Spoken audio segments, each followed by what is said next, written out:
News views में आपका स्वागत है। राजेश महाजन। न्यूज़ है रुद्राक्ष में अब ये क्या हो गया है। पहले बहुत सारे लोगों ने फॉर्म दिए थे, 50% एडवांस की बात हुई थी, लेकिन अब उसके बाद वो कैंसिल हो गया प्रोग्राम। उसके बाद में एमयू का प्रोग्राम चला और कोर्ट के अंदर प्रॉपर्टी को बेचने की बात हो रही थी, क्योंकि उसको बेच के रुद्राक्ष चाहता था कि वो सारे पैसे उनको दिए जाए जो लोगों के ऊपर डिमांड लोगों ने कर रखी है। ऐसा बहुत सारा काम उन्होंने किया। कुछ लोग इनके ऊपर आगे भी चल कर आए, उन्होंने एमयू साइन करवाए लोगों से, ताकि कोर्ट के अंदर ये बात मनवाई जा सके कि सब लोग तैयार हैं इस काम के लिए। लेकिन जज ने जब पूछा कि ये एमयू किसने मांगे हैं, तो रुद्राक्ष कंपनी के वकील ने सरेआम मना कर दिया कि उन्होंने कोई ऐसी डिमांड नहीं करी है। फिर ये फॉर्म कहाँ से आए, किस लिए आए, किसने बनवाए, क्यों बनवाए, ये सोचने वाली बात है कि ऐसा क्यों किया गया। कि पहले भी लोग धोखा खा चुके हैं। जब वो राज कंपनी के साथ जुड़े थे, उसके बाद में जब पैसे रिकवरी करने की बात आई तो उन्होंने फॉर्म साइन करे, अथॉरिटी लेटर दिया, उसके बाद अभी एमयू साइन हुए।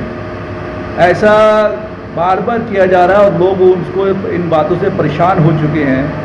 और कोर्ट अगर ये मान रही है कि लोगों को पैसा दिया जाना चाहिए, और रुद्राक्ष कंपनी के वकील ने ये मीडिएशन करने की बात कर दी है, लेकिन मीडिएशन के अंदर जो वकील हैं जो अपने अपने क्लाइंट के साथ में वहाँ पे जुड़ रहे हैं, लेकिन राकेश रिक्की का सामना उनके साथ हो नहीं पाया है। राकेश रिक्की की तारीखें टलती जा रही हैं। अब लोग इंतज़ार करें कि मीडिएशन में क्या फाइनल होगा। क्या रुद्राक्ष कंपनी उनको पैसे वापस करेगी या कोर्ट वापस करेगा। अब आने वाला कल बताएगा कि कोर्ट में क्या होगा, क्योंकि तारीखें पे तारीखें चलती जा रही हैं और लोगों की परेशानियां भी बढ़ती जा रही हैं। और लोग परेशान भी हैं क्योंकि वकीलों के ऊपर पैसा खर्च करते हैं तो उनकी अपनी सारी जो आमदन है उसमें प्रॉब्लम आ रही है। उनके लिए अब बस के बाहर हो रहा है, क्योंकि काफ़ी टाइम निकल चुका, लगभग 6 महीने हो चुके हैं इस काम को।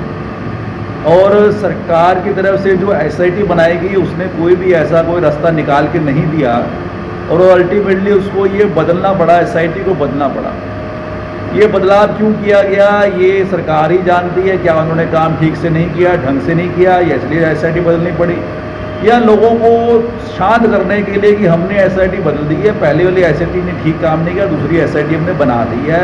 लोगों को समझाने के लिए कुछ टाइम और इनको आगे बरगलाने के लिए किया सरकार ने काम। सरकार क्या चाहती है, क्या समझती है, अब ये बातें सब कोर्ट में आकर ठहर गई हैं। कोर्ट में अब आगे जाके ये पता चलेगा कि कोर्ट किसको ऑथराइज करती है कि रुद्राक्ष को प्रॉपर्टी बेचे, या अपनी कोर्ट अपना एक बंदा अपॉइंट कर दे जो लोगों के पैसे वापस कर सके। तो ये प्रोसेस भी कम से कम बहुत लंबा चलेगा इस हिसाब से, जिस हिसाब से चल रहा है।